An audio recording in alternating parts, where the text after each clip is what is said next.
Okay, this is my extra credit review of the Something in the Water. Um,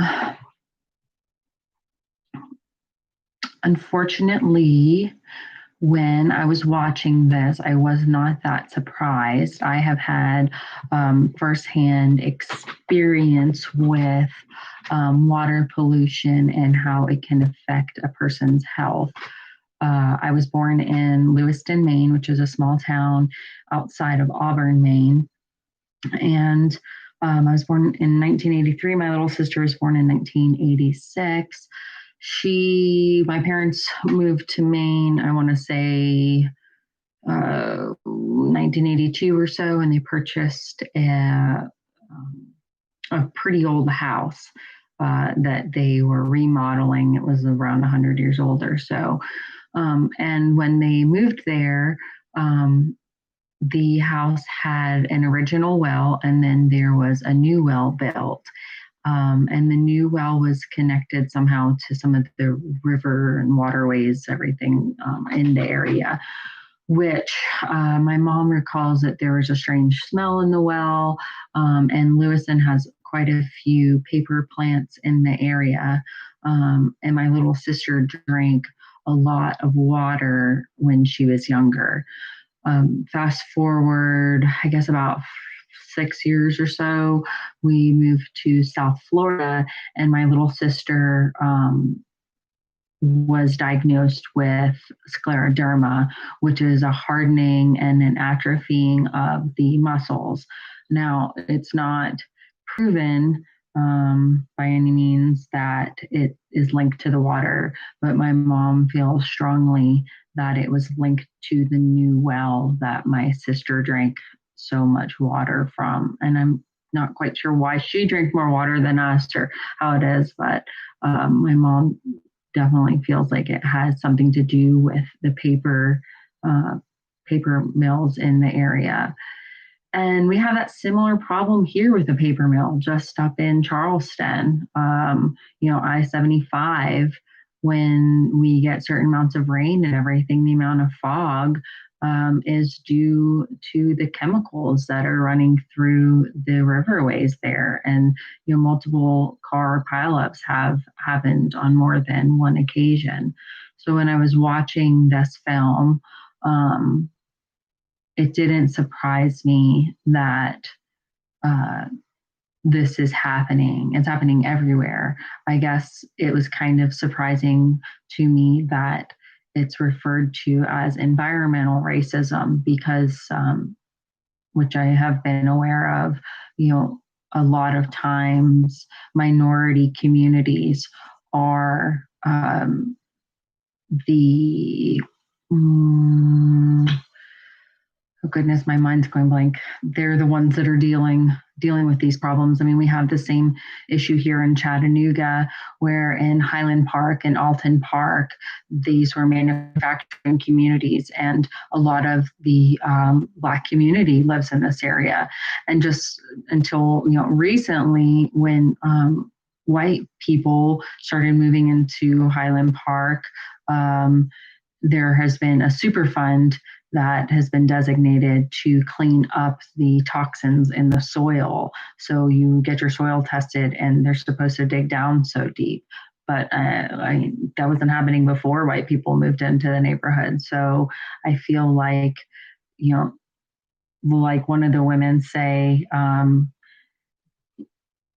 minority groups are just kind of set aside, and unfortunately their lives are not considered as valuable. And even though they are raising red flags about what's happening, our government is slow to respond to these problems. And if it were a whole bunch of white people that were getting sick, let's see, where was it? In the town of with Louise and Shelburne.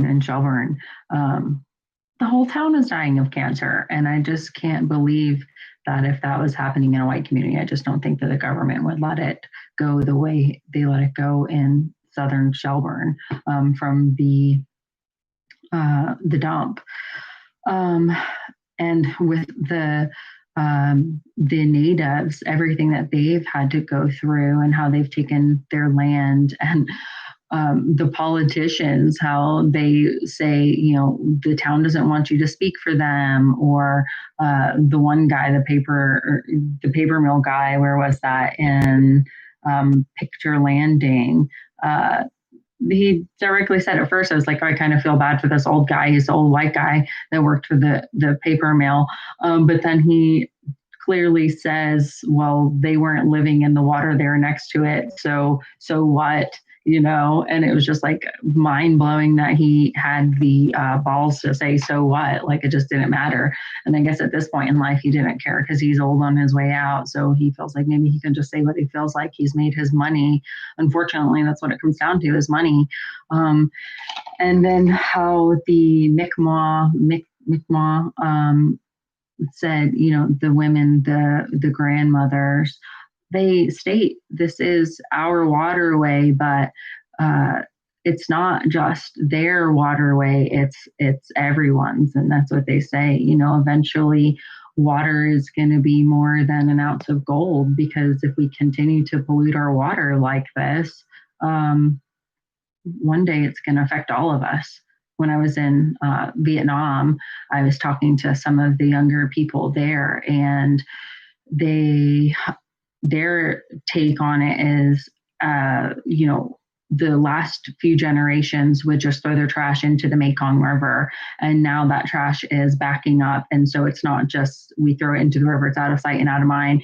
We can actually see the trash. And so the younger generations are realizing that they need to get a hold of the problem, because it's no longer downriver, it's in their face. And unfortunately, here in America, our trash, we have dumps and things like that. And there are places where people litter more than other areas. But I feel like in a way it negatively impacts us that we do have these dumps, because the trash is not just in our face. It's kind of hidden away. And so we look around and we think things are great, when really they're not great. They're just kind of out of sight. Not that I want people to litter and I don't want to see trash everywhere, but I think that something needs to be done dealing with trash and manufacturing pollutants. And eventually it is going to definitely affect all of us, even women in the birth control they take, that's in our water now, and how is that affecting our fish and our animals? Like, they're also taking those hormones in, and men are taking hormones in, and children. And it's unfortunate that some of the presidents, what he's doing is rolling back EPA, restrictions, and just allowing this stuff to happen. And I don't understand how we as people are just standing by and allowing it to happen. There needs to be some sort of restriction made where, once a piece of land is set aside, it just can't be taken back come a different president. So, but it's pretty upsetting. It is upsetting to see all of this. And I understand a little bit more now how it's, why it is environmental racism, and how minority groups are affected by it. But it is definitely not just their problem. It's all of our problems. So that is also something I love to talk to people about. At one point, the Tennessee River was the number 4 most polluted river in the country. The Pacific Ocean, I was out there a few years ago, and if it rains, you're not supposed to go swimming in the Pacific Ocean because of all the trash. It just, like, nasty stuff that comes out and washes into the ocean. You have to wait a couple days. I'm not 100% sure if the Tennessee River is still number 4, but I can't say that if it is not number 4, I can't say it's because we've cleaned it up. It's probably more because other rivers have just become more polluted. It's not like we've done too much to clean up our own waterway that runs here through Chattanooga. So that is my thoughts on there's something in the water, and I'm grateful that I am a little bit more educated.